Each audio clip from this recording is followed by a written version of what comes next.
ভয় ভয় ভয়, চারিদিকে মানবতার একই হলো অবক্ষয়। যেখানে অন্যায় সেখানেই প্রতিবাদ। অন দ্য স্পট ডিসিশন, জেগে ওঠো মানবতার জনগণ। একটি সভ্য সমাজের মূল ভিত্তি হলো নিরাপত্তা। কিন্তু আজ আমাদের প্রিয় বাংলাদেশ দাঁড়িয়ে আছে এক ভয়াবহ সংকটের মুখে। মা, বোন এবং শিশুরা আজ নিজেদের ঘরেও নিরাপদ নয়। সাভার থেকে শুরু করে টেকনাফ, দেশের প্রতিটি প্রান্তে আজ একটাই আর্তনাদ।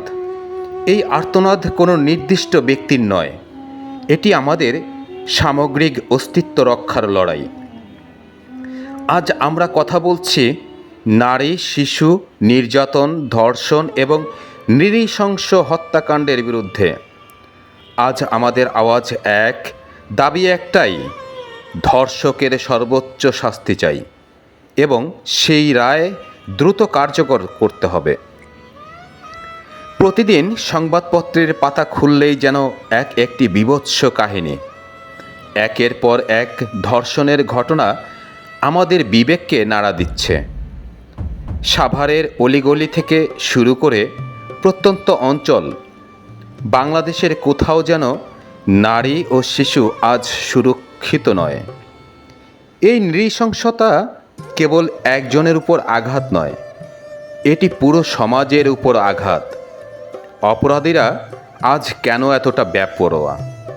কারণ বিচারের দীর্ঘসূত্রতা এবং দৃষ্টান্তমূলক শাস্তির অভাব। আমরা আর কতকাল দেখব আমাদের মা বোনেরা অকালে ঝরে যাচ্ছে? আর কতদিন অপেক্ষা করব ন্যায় বিচারের? তবে আশার কথা হলো, মানুষ এখন আর চুপ নেই। সাভারের সাধারণ মানুষ থেকে শুরু করে বাংলাদেশের প্রতিটি প্রান্তের জনগণ, সচেতন নাগরিক আজ রাজপথে। তারা গড়ে তুলেছে প্রতিবাদী দুর্গ। কারো হাতে প্লেকার্ড, কারো কণ্ঠে স্লোগান, ধর্ষকের ফাঁসি চাই। এই প্রতিবাদ কোনো দয়া বা ভিক নয়, এটি আমাদের অধিকার। প্রতিটি মানুষ আজ জেগে উঠেছে। তারা চাইছে একটি নিরাপদ বাংলাদেশ, যেখানে নারীরা বুক ফুলে চলতে পারবে, শিশুরা নির্ভয়ে বেড়ে উঠবে। এই গণজাগরণ প্রমাণ করে যে অন্যায়কে মেনে নেওয়ার দিন শেষ। আমাদের দাবি অত্যন্ত স্পষ্ট এবং সুনির্দিষ্ট। আমরা আইনের শাসন চাই। যে অপরাধী সমাজ ও সভ্যতার কলঙ্ক, তার বেঁচে থাকার কোনো অধিকার নেই। আদালত যে রায় দেবেন তা যেন কেবল কাগজে কলমে সীমাবদ্ধ না থাকে। ধর্ষকের ফাঁসির রায় দ্রুত কার্যকর করতে হবে। দীর্ঘসূত্রতা অনেক সময় অপরাধীদের পার পাওয়ার সুযোগ করে দেয়। বিচারহীনতার সংস্কৃতি দূর করতে হলে দ্রুত বিচার এবং দ্রুত রায় কার্যকর করা এখন সময়ের দাবি।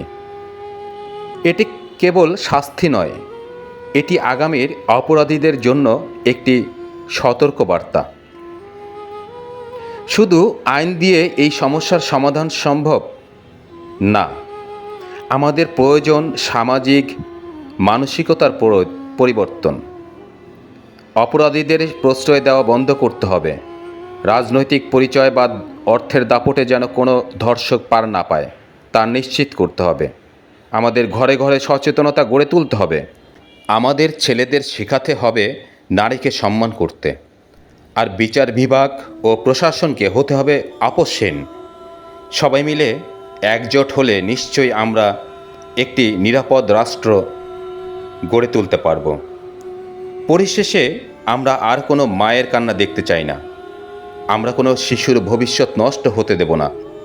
আমাদের এই প্রতিবাদ অব্যাহত থাকবে যতদিন না অপরাধী উপযুক্ত শাস্তি পায়, যতদিন না প্রতিটি নারী ও শিশু পূর্ণ নিরাপত্তা পায়। আজ আমাদের শপথ হোক, ধর্ষণের বিরুদ্ধে জিরো টলারেন্স। ধর্ষকের ফাঁসি কার্যকর করো, রাষ্ট্রকে কলঙ্কমুক্ত করো। জয় হোক মানবতার, নিশ্চিত হোক আমাদের সবার নিরাপত্তা। ভিডিওটি ভালো লাগলে সবাই শেয়ার করুন।